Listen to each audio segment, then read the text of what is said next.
You're probably already getting rich, and you have no idea.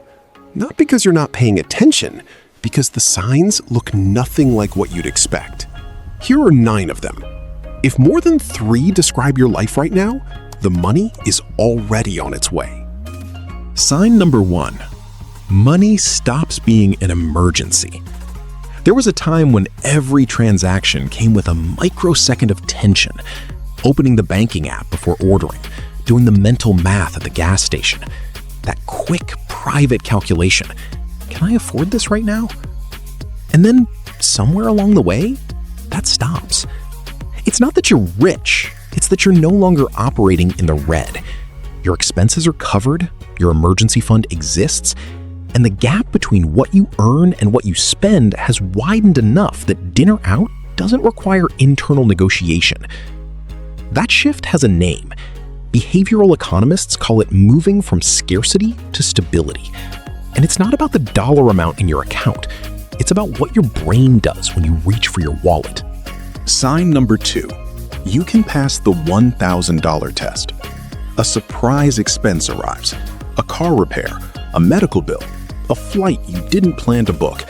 And instead of your entire month unraveling, the response is annoyance.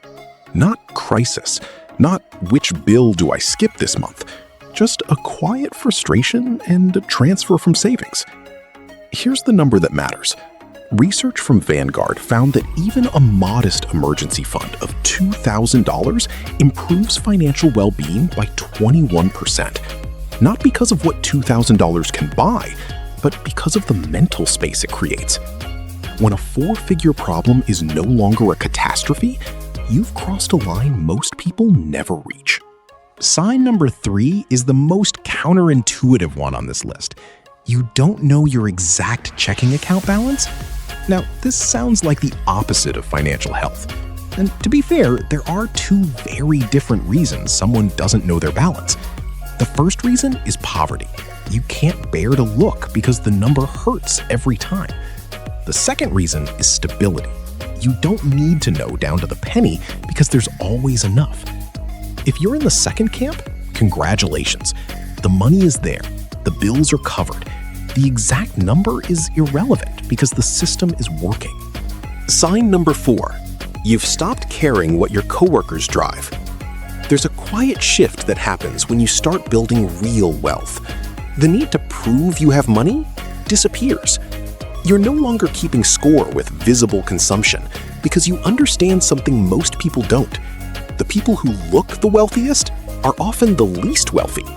And the people you can't read financially, the ones driving 10-year-old cars and wearing unbranded clothing, those are frequently the ones with 7-figure net worths. The assets on your spreadsheet matter more than the logo on your shirt. That's not just a mindset, it's a wealth accelerator. Sign number 5. The raise hits and nothing changes. Lifestyle inflation is the quietest wealth killer there is. It's invisible because it feels like progress. I earned more, so I should spend more. It makes perfect sense. But here's what the data shows.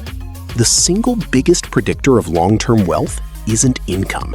It's the gap between income and spending, and how long you can keep that gap wide. When you get a raise and your first thought isn't, what can I upgrade, but how much of this can I invest, you've rewired the most important financial instinct you'll ever develop. Sign number 6. Your default time horizon has shifted from this month to 10 years from now. Compounding doesn't look impressive in the beginning. It looks slow, painfully slow, until suddenly it isn't. Most investors quit before reaching the stage where the gains themselves become larger than their annual contributions. They get impatient, they chase trends, they search for shortcuts. But if you've reached the point where you can watch the market fluctuate, shrug, and think about where you'll be in 2036 instead of 2026, you're no longer just investing, you're building. Sign number 7. Not all of your money comes from your job. This doesn't mean you've quit your day job. It means something smaller, and in some ways, more important. Your capital is doing work you didn't have to show up for. Dividends, interest, a small side project that generates revenue without your hourly presence. The amounts don't need to be large. The significance is structural. Your income is no longer a single point of failure. If one stream slows, others continue. That's not just diversification, it's resilience. Sign number 8. The market drops 20%, and you open your investment app once, notice the red, and close it. Maybe you even buy more. This isn't bravado. It's the natural outcome of understanding what you own and why you own it. When you know you're invested in broad market funds with a multi-decade horizon, a 20% drop isn't a crisis, it's a sale. The investors who lose money aren't the ones who stayed invested through downturns. They're the ones who sold. If a market correction no longer sends you scrambling for the sell button, you've developed something more valuable than any individual stock pick. You've developed investor temperament. Sign number 9. And this is the one that ties everything together. Getting rich, actually properly rich, feels boring. There are no dramatic wins, no screenshots of massive gains, no stories that impress people at parties. Just the same deposits month after month, the same index funds, the same quiet decisions to not upgrade, not panic, not chase. And that's exactly the point. If your financial life feels uneventful, repetitive, even a little dull, you might be doing it right. Because the people building durable wealth aren't the ones with the most exciting portfolios. They're the ones with the most boring ones and the longest time horizons. Real wealth doesn't look like a highlight reel. It looks like consistency in an empty room. Here's the thing about all 9 of these signs. Not a single one of them requires a 7-figure net worth. Most of them don't even require 6 figures. They're not about the number in your account.